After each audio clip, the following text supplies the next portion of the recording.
Kale mwena abali ku desktop tubagala nnyo abali mu ggwanga Uganda ate namwe abali emitala w'amayanja mwebale kubanga ate mutugoberera abali ku mukutu ogwa testimony abali ku mukutu ogwa Tish TV yona mikutu gyaffe osobola okuyitirayo n'abali ku Dreams and Visions Mukama tukwebaza kubanga obukeseza katukyali balamu ekitiibwa kikyo n'amatendo twaniza okubeerawo okwo omwoyo omutukuvu ajje ayigirize abantu be era tubanyika mu ndagaano y'omusaayi gwo mu Kristo Yesu mwana wa Katonda omulamu tusabidde amina era amina ddala. Kale nakola leero nja tutunuulire biki by'oteekeddwa okuba ng'okola singa okizuula nti mulirwanaawo oba owooluganda lwo ate musamize is a witch oba is a sorcerer musamize oba mulogo kiki oteekeddwa okuba ng'okola. Abantu bangi beezuula nti neighbor mulogo basenguka abamu batunda ebibanja kitegedde so ojja kukomawo okudduka sitaani buli wamu waali Bayibuli etugamba yimirira ate oziyiza omulabe naye anaakudduka. Stand and resist the devil and he will flee from you.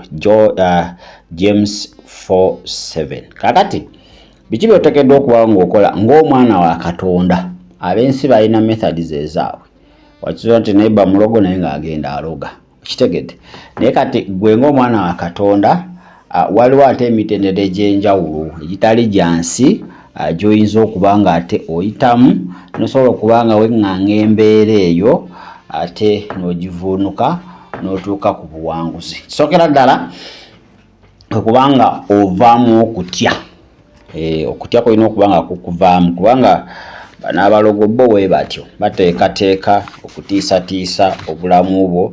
So ekintu ky'oteekeddwa okuba nga okolera ddala kwe kuggyawo kye bayita okutya. Mr. Kutya olina okuba nga omuteeka ebbali n'oyimirira ng'omwana wa Katonda kuba Bayibuli egamba nti yatuwa mwoyo wa kutya wabula w'amaanyi. He never gave us the spirit of fear but of power, of joy and sound mind. So bingi ebisobola okuba nga byogerwa neighbor oyo omulogo ayinza okukola bingi ebitiisatiisa manyi sitaani atiisatiisa kati buli wootya oba omuwa omwaganya okuba nga atuukiriza ekyo kyakola ki kyayagala.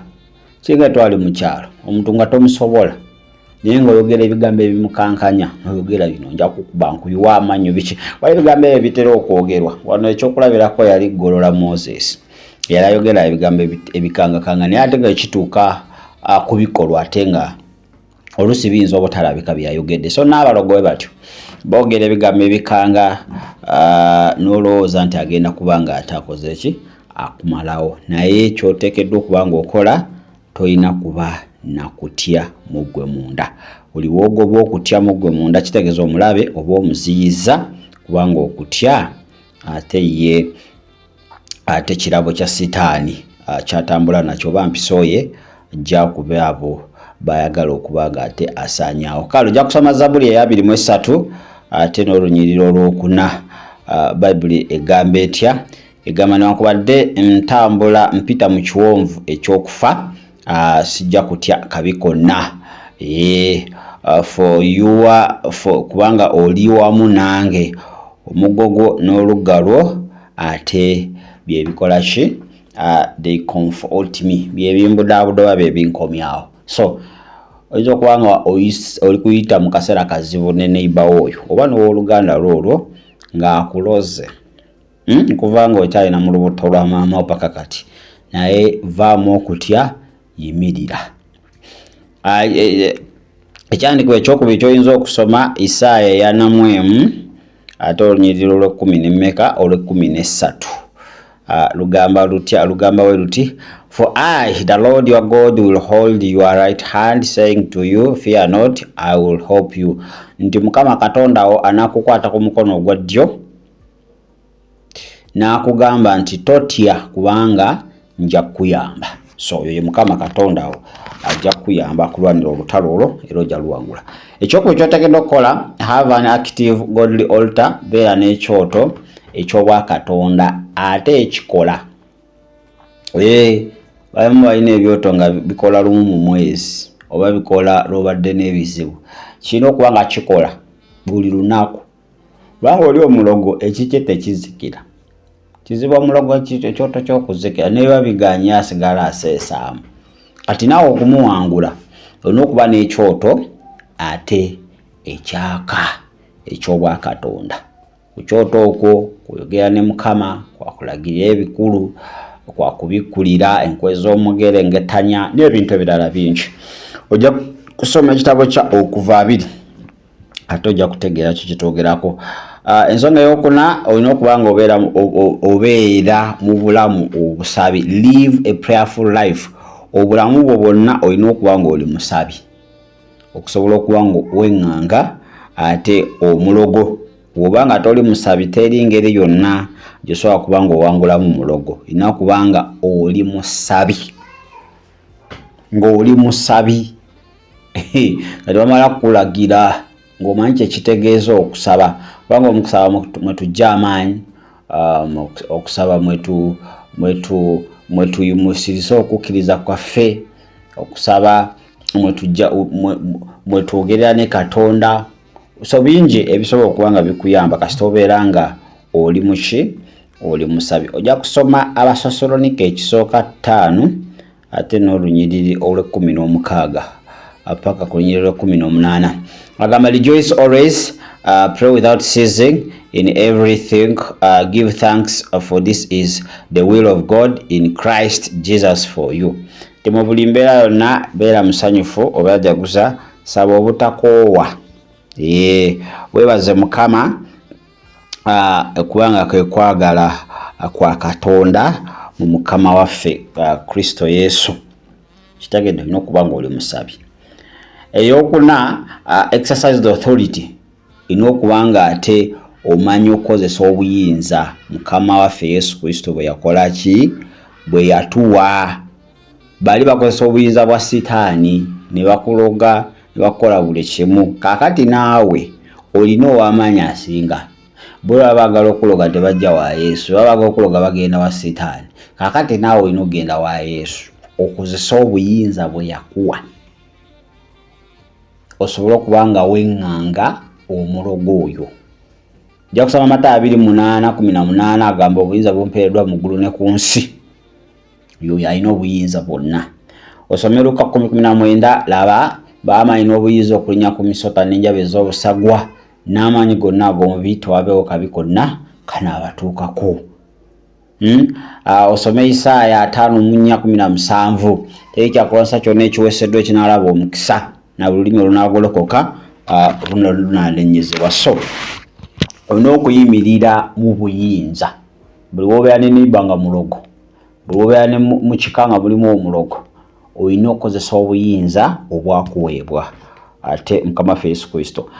Ensonga endala, live a doctrinal truth life. Olina okubeera mu bulamu obutambula mu byawandiikibwa mu butuufu bwabwo. Waliwo okutambula mu byawandiikibwa mu bufu bwabyo, naye obulamu obulina okuba nga bugoberera enjigiriza ya Mukama waffe. Obulamu obulina okubeera nga ate bussa kimu n'ekigambo kya Katonda. Tokkiriza nti ate Yakobo ne yeesigama ejjenya nti liryogula, nti ate Yesu nti nawanda amalusu mu nfuufu nti ate zizotwala, nti ate Yesu n'atambulira ku mazzi tegana ate onooganya ojja kuwona endwadde zonna. So bayinza okuleeta ebyawandiikibwa mu Bayibuli naye nga tebabivunula mu ngeri entuufu. Babivunula balina kye baagala okukuguza. So beera mu bulamu obwesigamye ku mazima ate nga amazima ago ye Kristo Yesu. Tabaako kirala kyonna ky'oyinza kukozesa. Buli lwako by'okozesa mazzi, butambaala, mayinja, munnyo, jjuka ebyo bya Sitaani. N'akuloga alikozesa Sitaani. Kati Sitaani ne Sitaani tebasobola kwekuba. Era bagenda kuloga paka ki naku bagamba kuwulira paka kuwulira bulungi. Simanyi oba kuwulira bulungi. So olina okutamba mu bulamu nga bwenywezezza butunuulidde amazima ago nga ye Kristo ate Yesu. Ojja kusoma Abakolisi 2:10 olwokuna paka olwokutaano.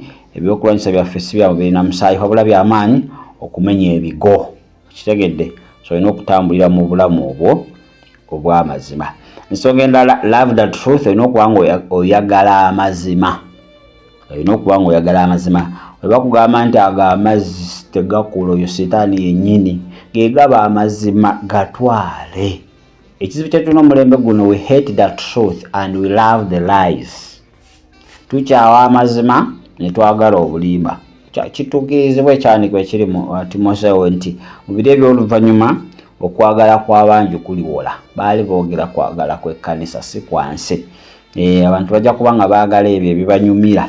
Amatu gaabwe bye gaagala okuba nga bawulira byokka bibajja okuba nga baagala okuba nga ate biyingira amatu gaabwe. So olina okuba nga otambula amazima okusobola okuba nga ate owangula oba oweŋŋanga oyo omusamize yenna akuli ku lusegere.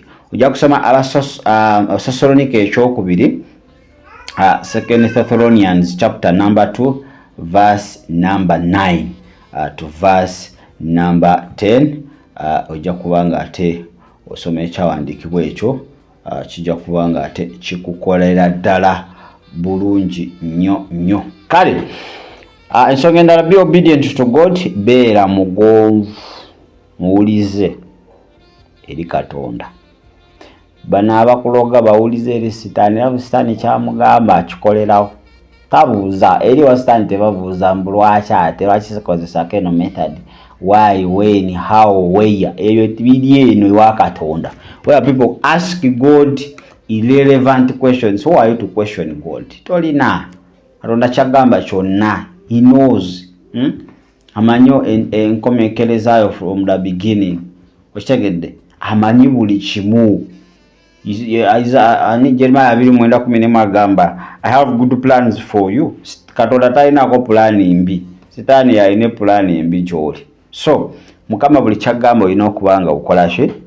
Okola. Nga bano abasamize sitaani buli kyabagamba bagamba genda ku ssaawa 9 ez'ekiro wekwekweze ku luggi lwe, kale akubala paka najja n'akikola.